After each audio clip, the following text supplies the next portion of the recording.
3000 रुपये सिर्फ इंटरनेट के लिए।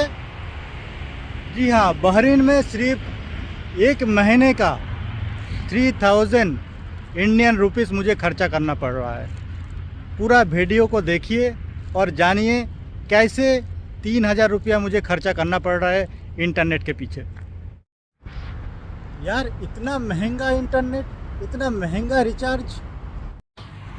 हाय, मेरा नाम है अनिसूर, मैं इस वक्त बहरीन में हूँ और आज की वीडियो में मैं आप लोगों को बताऊंगा कि बहरीन में रहने में फ़ोन का खर्चा कितना जाता है। अगर आप यहाँ पे रहते हैं तो आपको फ़ोन के लिए कितना खर्चा करना पड़ेगा फ़ोन रिचार्ज के लिए। जब भी आप बहरीन एंटर करोगे एयरपोर्ट में आपको एक सिम दिया जाता है। वो कोई भी सिम हो सकता है। मेनली यहाँ पे 3 सिम चलता है। फर्स्ट HTC, दूसरा बैटेलको, तीसरा जेन। ज़्यादातर HTC और बैटेलको ही चलता है क्योंकि इसका नेट स्पीड बहुत अच्छा चलता है हर लोकेशन पे। ये 2 सिम ज़्यादा यहाँ पे चलता है, बैटेलको और HTC।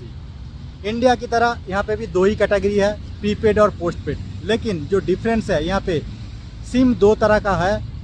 एक है इंटरनेट सिम और एक है इंटरनेट एट कॉलिंग बोथ। ये मुझे यहाँ पे आके पता चला जब मैंने नेट सिम लिया था। मैं सोचा था कि नेट सिम लेने के बाद हर चीज़ चलेगा, लेकिन जब कोई कॉल नहीं आने लगा तो मुझे लगा कि कुछ तो प्रॉब्लम है। बाद में जब जाके मैं पूछा तब बताया गया कि इंटरनेट सिम में आपको सिर्फ इंटरनेट ही यूज करने को मिलेगा, ना इसी पे कोई कॉल आएगा, ना आप किसी को कॉल कर पाओगे। अभी मैं आपको प्रीपेड और पोस्टपेड सिम के बारे में बताऊंगा। पहले पोस्टपेड सिम के बारे में बता देता हूँ। पोस्टपेड सिम का कुछ एडवांटेज है, कुछ डिसएडवांटेज है। एडवांटेज की बात किया जाए तो आप पोस्टपेड सिम ले सकते हैं। इसमें भी सेम फीचर्स मिलेगा, नेट सिम और कॉलिंग, इंटरनेट बोथ फीचर्स।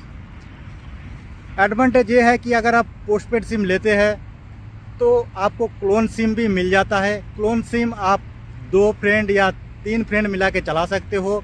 आपको 3 सिम मिल जाएगा, या फिर आप 2 सिम लेके 2 बंदे चला सकते हो। महीने के लास्ट में इसका बिल आएगा। आप जितना मर्जी चला सकते हैं, कभी भी इंटरनेट बंद नहीं होगा। महीने के लास्ट में आपको बिल पे करना पड़ेगा। अगर 15 BD बिल आता है, 15 BD मतलब इंडिया का लगभग 3500 करीब होता है, तो आप तीनों फ्रेंड मिला के देते हैं तो कम में आपका हो जाता है।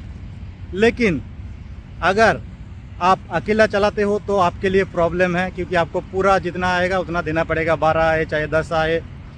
जो डिसएडवांटेज है, पोस्टपेड सिम का एक कॉन्ट्रैक्ट होता है 6 महीना का, 1 साल का, 2 साल का।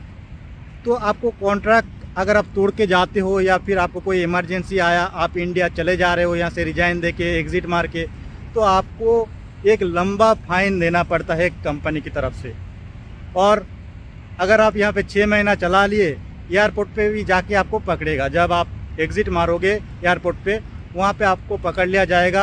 आपका सिम का जितना भी बिल पेंडिंग है, आपको हर बिल आपको देके फिर तभी आप फ्लाइट में जा सकते हो, नहीं तो आपको जाने नहीं दिया जाएगा। ये डिसएडवांटेज है। इसलिए मैं कभी भी पोस्टपेड सिम यूज़ नहीं करता, क्योंकि कभी भी कुछ भी हो सकता है।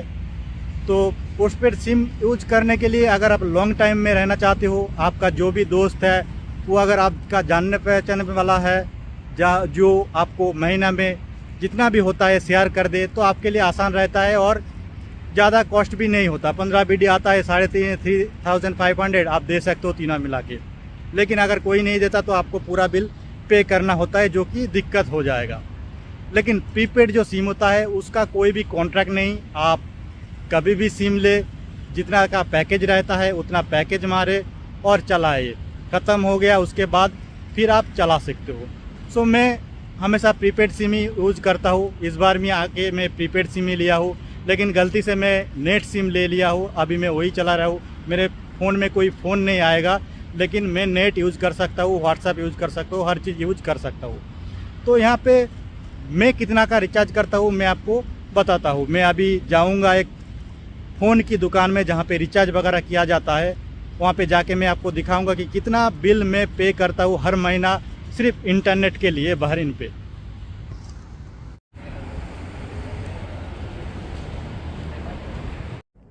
मैं रिचार्ज किया हूँ 1 महीना के लिए, मुझे 100 GB मिला है, जिसका प्राइस 11.25 BD मतलब 2600 इंडिया का होता